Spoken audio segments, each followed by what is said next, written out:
There comes a point on your spiritual path when the seeker is no longer meant to wander. At first, your path is about discovery. You're exploring, you're learning, you're gathering knowledge. And for a while, that works great. But then something shifts. You start to feel it. The same patterns keep repeating, the same questions keep circling.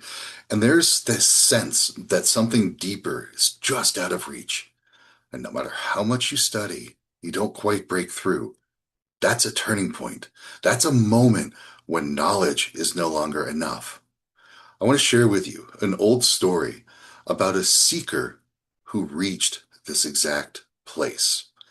He studied everything he could find, fragments of teaching, pieces of philosophy, practices that hinted at something deeper, but nothing quite delivered it.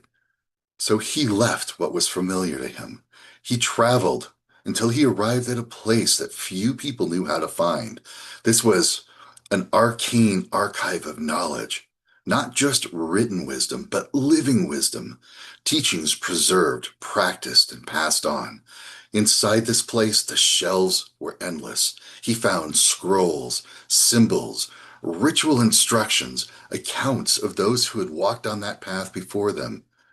At first, he moved slowly, taking it all in, reading, studying, and trying to piece together what it all meant. But then he realized something important. The library wasn't the true value. It was the one who sat within it. He found an old sage who was quiet, observant, watching as the seeker tried to figure all of this out alone.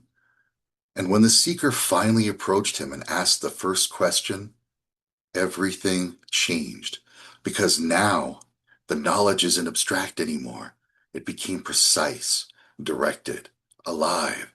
The sage didn't just give answers, he shared perspective, he gave clarity, and he shared practices that were tailored to the seeker where that seeker actually was in his life, and not where the text assumed that he should be. And from that point forward, the seeker stopped wandering. He started progressing. And that's what a lot of people are missing.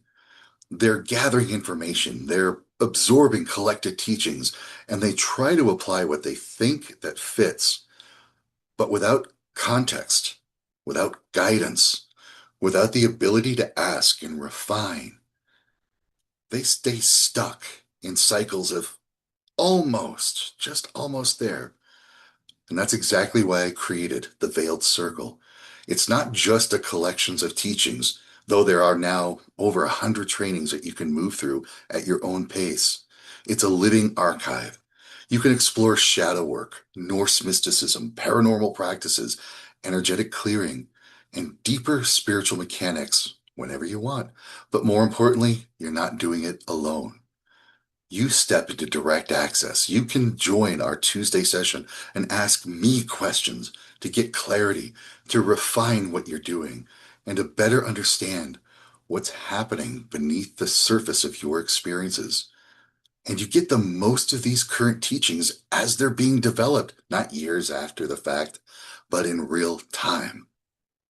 And I want you to take this for what this is. It's an invitation, not from me alone, but from the path itself.